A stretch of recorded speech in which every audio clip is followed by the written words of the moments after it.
17 millionaires who lost it all. Number 17.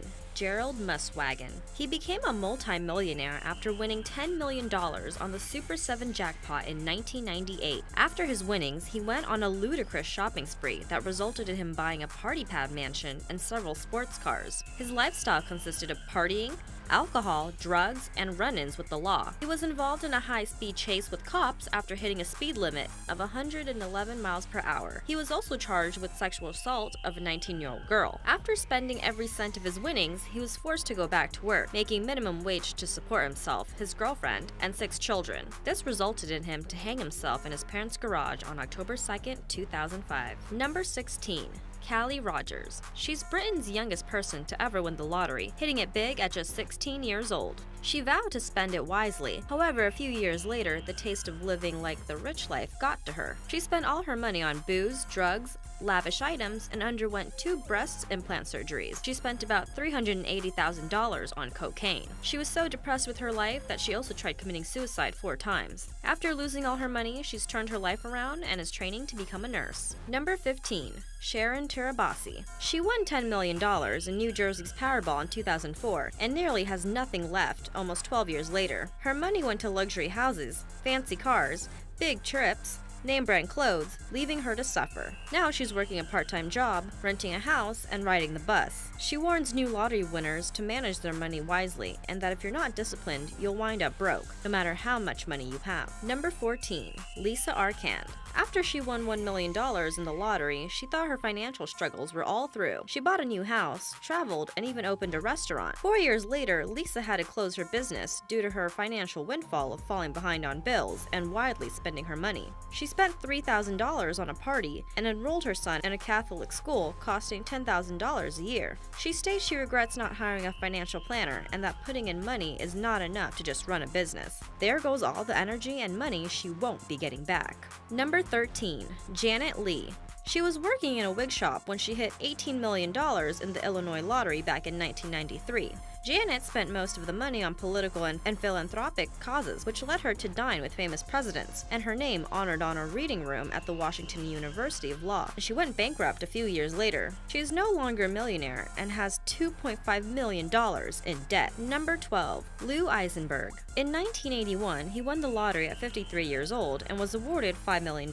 Today at 88, he lives in a mobile home and survives off his Social Security pension. He used all his money to go on expensive vacations to Hawaii, California, and Europe, bought a condo, and other luxury things. He married 3 times and eventually ran out of money. He states the divorces also took a big chunk out of his wallet. He told the Palm Beach Post that he feels like a very lucky man, even though he's back to being broke. Number 11. Suzanne Mullins. She won $4.2 million in the Virginia lottery in 1993, but her annual payments racked up and money got tight, leaving Suzanne broke. During that time, her son also became sick, and she didn't have the necessary insurance to treat him, resulting in over $1 million in hospital bills and medical care. Number 10. Denise Rossi. She kept her lottery fortune a secret to avoid giving her husband half, but in a surprising appeal, the judge ruled that she had to turn over the whole amount to him. Denise lost $1.3 million to her ex-husband since she falsified data regarding their property. She paid $5 in a pool along with her other coworkers for the lottery, but instead of having a community property cut out of the jackpot, she was given a separate property gift by her coworker. She tried to hide it from her husband, and he found out only a year and a half later. I guess you can call this karma. Number 9. William Post III. It seems like winning the lottery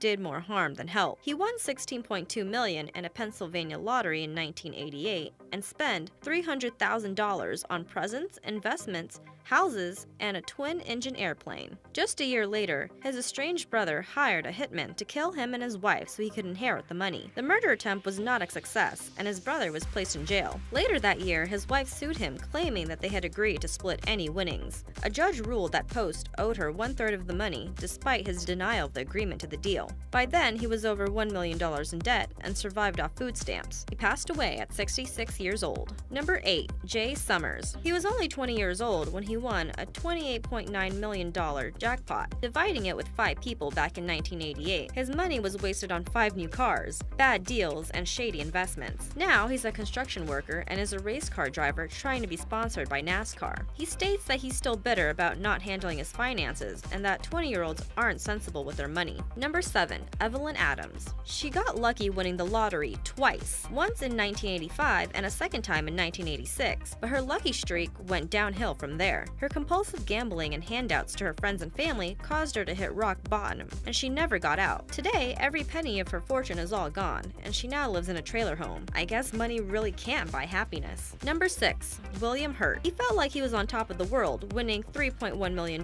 in a Michigan lottery back in 1989. Within the span of 2 years, he was divorced, lost custody of his children, and was charged with attempted murder. He also had a crack cocaine addiction that was so bad that he ended up blowing through his entire jackpot. Number 5. Iba Roncaglioli. Iba and her husband were already living comfortably since they were a wealthy couple. Her husband Joseph was a gynecologist making $20,000 a month, so it was a surprise when Iba won $5 million back in 1995. She splurged on gambling, lavish items, and gave money to her family. When she died, it was suspected that all the heavy drinking and smoking was the cause. Turns out her husband poisoned her with cyanide and he was found guilty. He was sentenced to 7 years in 2008. Number 4. Billy Bob Harrell Jr. He was nearly broke when he won $31 million from the lottery in 1997. It started out well until he started spending uncontrollably. He quit his job and took his family on several vacations, donated thousands of dollars to churches, bought cars and houses for friends and family, and even donated to the poor. All the unwanted attention, greedy spending, and divorce took a toll on him, and he committed suicide on May 22, 1999, all in the span of 2 years and winning the lottery. Number 3. Michael Carroll. At 19 years old, he won $14.4 million, but it was all blown off on partying, drugs, gambling, and hookers. During that time, his wife also divorced him, and Michael lost his fortune and was forced to file for bankruptcy. After being nearly broke, he applied at various jobs, including as a garbage man, and even slept in a forest during his unemployment. In the past, he was also jailed for terrorizing his neighbors and failing to complete his drug treatment. Number 2. Aruj Khan. Only months after winning $1 million on an Illinois lottery scratch card, Aruj suddenly died. His mysterious death wasn't mysterious at all, but he was actually poisoned with cyanide. But who poisoned him? As the investigation is still searching for answers, his family members are distraught over who should be entitled to his money. In the meantime, the jackpot is frozen in assets until the case can be solved. Number 1. David Lee Edwards. The Powerball winner raked in $27 million from a $280 million jackpot he won in August 2001. However, his extreme spending resulted in luxury cars, mansions, and even a jet, leaving him penniless and alone by 2008. His drug addiction was too much to bear, and him and his wife even contracted hepatitis from sharing their needles. His wife eventually left him, and he died at 58 years old in a hospice. Money really is the root of all evil. Subscribe for more videos.